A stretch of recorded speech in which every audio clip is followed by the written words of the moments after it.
Arr, it be talk like a pirate day, and not gonna keep this up for the full video.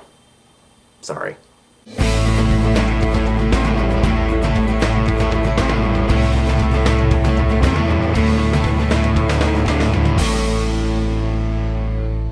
Today I'm going to be reviewing Myst, the Book of Atrus by Rand and Robin Miller, with David Wingrove. And before I review this book, I have to explain it. Because it's possible that some of you viewers out there might not have heard of the Myst computer games. If you have, then I hope that you'll indulge me in explanation. Myst was originally a computer game, created in, I believe, 1993. The game starts with you finding this book. You open the book and you find a picture inside, a picture of an island. And the picture is extremely realistic, so realistic in fact that it is actually moving. You reach out to touch this picture and suddenly you find yourself on that very island. The island, you learn, is called Myst, and it is completely deserted. And you are trapped here, and you have no idea what you're supposed to do next. As you progress through this game, you soon discover a much, much larger story, of which this book is one part. That book, plus 2 others, and that game, plus 4 others, tell the story of the Dunny. The Dunny was a race of people who lived underground, far, far away from the surface, and they guarded a secret they referred to as the Art. They were able to create links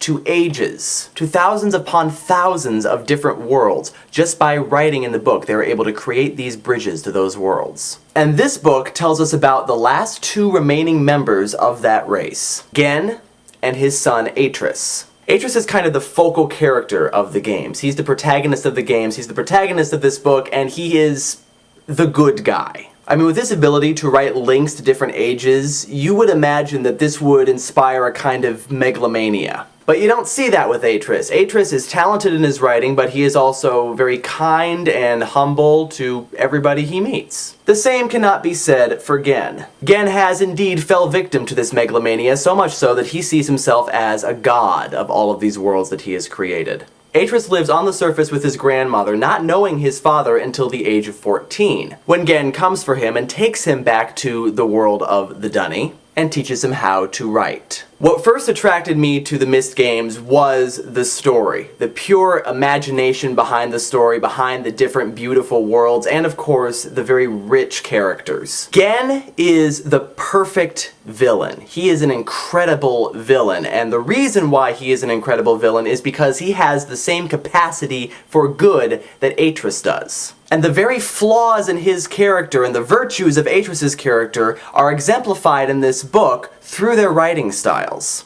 Gen does everything very scientifically and very piecemeal. Basically what he does is that he finds older books and copies things from them and just kind of lumps them all together into his ages. With no real regard for how these things fit, just kind of lumps them together. As such, his ages tend to be unstable and inevitably die. Atrus, on the other hand, has an understanding of what he continually refers to as the whole. He observes things, he understands how things fit together and how they work, and as such he is able to write better and more stable ages than his father. In addition to shaping their characters, the entire idea of writing these ages kind of infuses everything in this story. And it all kind of serves as an allegory of storytelling itself. It also kind of serves as an allegory to how we live our lives in general. Obviously, we don't have the ability to create worlds or create links to worlds through writing. But in a way, we do kind of create our own worlds with every decision that we make in our life. The decisions that Gen makes in his life